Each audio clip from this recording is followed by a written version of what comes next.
I seem to notice that despite how loved he is in the community, he seems to get a bit of backlash for his stupidity. And of course, as a self-proclaimed #1 fan, I'm here to defend him against such backlash. I would like to state really quickly that this is me explaining his reasoning. Disclaimer, I am not looking for an argument. Please do not go in my comments typing random hate about him. I will just delete your comment. Also, I will not tackle any backlash that will be answered along the lines, well, yeah, no shit, he's a villain. This is just me elaborating on why he might have done things the way he did. Alright, let's go. #1. Why didn't he steal all the faces in Greenhorn? His goal was to cause suffering, not to make as many monsters as he possibly can. I feel so many people completely missed what his goal was. It would be way more mentally painful to watch a loved one be rid of an important aspect of them while not knowing if it hurts, if they can survive in this long in this state, etc., compared to getting your face stolen and knowing. Yes, it is cruel, and I'm not saying it's morally okay, but again, with what I said before, no shit, he's a villain. He's gonna act like he's a villain. For next door, my theory as to why he stole both the merchant and his faces is because he likely knew if he only took one, they definitely use it to their benefit by using their faceless loved one as a way to sell empty candies via pity. Not quite sure how he would know this, but he could have been spying on next door, waiting for the perfect time to strike out. When he stole the faces of everyone but 2 people in the realm of the Fae, I thought it was actually a pretty wild thing to do considering he didn't steal the face of the green-eyed elf, probably knowing it would make her feel unspecial. #2. Why didn't he steal the face of the main hero? First of all, he did. Second of all, plot armor. Third of all, I thought it was meant to be a display of his cockiness.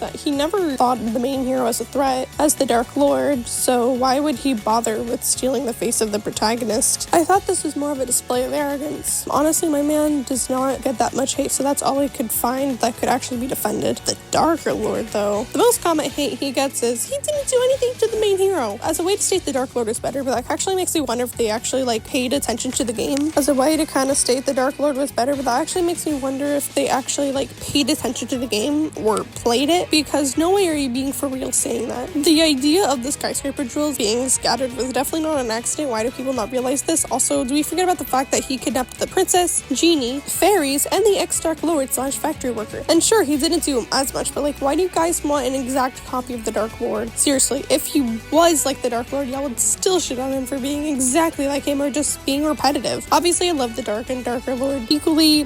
There is still valid complaints against the both, but like I said, I do not want to see anybody bashing them in my comments, as I do not want to start arguments.